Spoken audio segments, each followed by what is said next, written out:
ସୁସ୍ଥ କ'ଣ ମୁଁ ତ ମାନେ ଗୋଡ଼ଟା ଠିକ୍ ନାହିଁ, ହାତ ତ ସେମିତି ବଙ୍କା ରହିଲା, ପୁଣି ଏଗେନ୍ ଆଉ ଥରେ ବି ପ୍ଲାଷ୍ଟର ହେଲା, ହାତ ଗୋଡ଼ ସବୁ ହେଲା।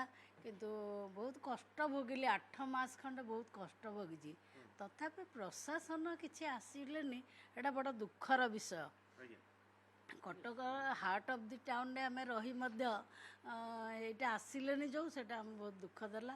କିନ୍ତୁ ଆମେ କ'ଣ ଯିଏ ମରିଯିବ କ'ଣ ତା ପାଖକୁ ଯିବ, ଆଉ ଯିଏ ଇଞ୍ଜୋର୍ଡ଼ ହେଲା ତା ପାଖକୁ ଯିବନି?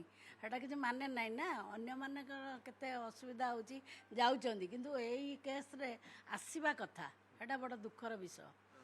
ଆଉ ସମୟ କଥା ମନେ ପଡ଼ିଲେ ମାନେ ବହୁତ କଷ୍ଟଦାୟକ। ମୁଁ ବି ବହୁତ କଷ୍ଟ ପାଇଛି, ଯେଉଁମାନେ ମରିଯାଇଛନ୍ତି ତାଙ୍କ ଘର ଲୋକ ଆହୁରି କଷ୍ଟ ପାଉଥିବେ ଏପର୍ଯ୍ୟନ୍ତ। କିନ୍ତୁ ମୋର ତ ଗୋଡ଼ ବି ଚାଲୁନି, ମୁଁ ରାସ୍ତାରେ ବି ଚାଲିପାରୁନି ଏପର୍ଯ୍ୟନ୍ତ। ଗାଡ଼ିରେ ଯାହା ଯିବା ଆସିବା କରୁଛି, ଠିଆ ହେଇପାରୁନଥିଲି, ଏବେ ଟିକିଏ କମିଛି, ତଥାପି ଚାଲିପାରୁନି ରାସ୍ତାରେ। ସେଇଟା ବଡ଼ ଦୁଃଖର ବିଷୟ। ହାତ ସେମିତି ବଙ୍କା ରହିଲା। ଆଉ